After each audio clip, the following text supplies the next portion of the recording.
I'm Chief Meteorologist Mark Murray, along with morning meteorologist Albert Ramon, and along with the rest of the storm team, Jared Plushnick, Lene Meyer, and Steve Newton, our web meteorologist, covered the big Memorial Day event. Of course, it was a big team effort, the newsroom, the technical crew. It takes a lot of people to pull something like this together.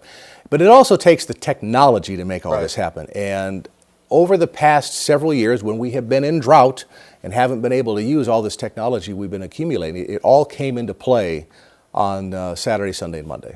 We were able to put our Doppler radar in not the traditional, the one you see normally on TV, where is it raining, how hard it's raining, what we call reflectivity mode, but into velocity mode or Doppler winds. And we were able to find out and pick out where some of the straight line wind gusts may occur, the 60 to 70 mile per hour winds. And even more importantly, when it comes to tornado coverage, something that we dealt with not only Saturday evening, but on Monday afternoon, the spin-ups. And that gave us a great lead time to warn folks, hey, we got to spin up with a possible tornado headed your direction. And something new that we have not, thankfully, we have not had to use much is a new debris signature. And this is something now that the next level of Doppler radar is able to do. And that's actually, it can actually just tell the size and shape of what it's looking at. So it's not just raindrops and hailstones, but in this case, unfortunately, 2x4s, tree limbs, and whatever, once it sees that difference in the size and shape of what it's looking at, it indicates something that is called a debris ball, and that is an indicator to us that not only do we have a rotation or a tornado, but this thing is on the ground and doing some damage.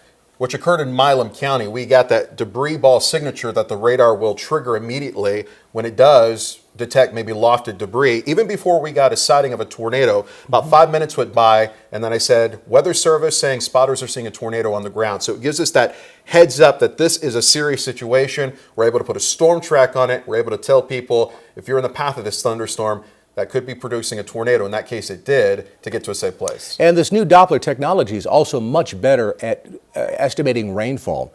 The older technology typically would either overestimate or underestimate. It would give us a good idea.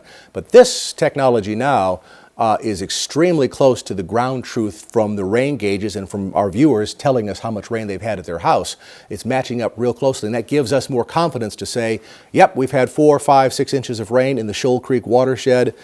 Flooding is on the way. That gives us more confidence to make those types of predictions. I've been doing this for 10 years. You've been doing it a little longer. 33 or something like that. So I'm interested. But who's counting? Yeah, I'm interested what you think, how it's changed so much. You want to know my first TV job, the radar, this was in Colorado, and there was once an hour, we had a fax machine that the radar operator in Colorado, Lyman, Colorado, faxed us a black and white fax of the radar. Wow. We pinned it up on the corkboard with thumbtacks, pointed the TV camera at it. That was our radar. Night and day from yeah. today. Oh my gosh! And even when we started at KVUE here, now KVUE, had our own radar. Was one of the first to have our own radars because of the flooding situation here in Austin, and that was great technology at the time. No doubt about that, groundbreaking stuff.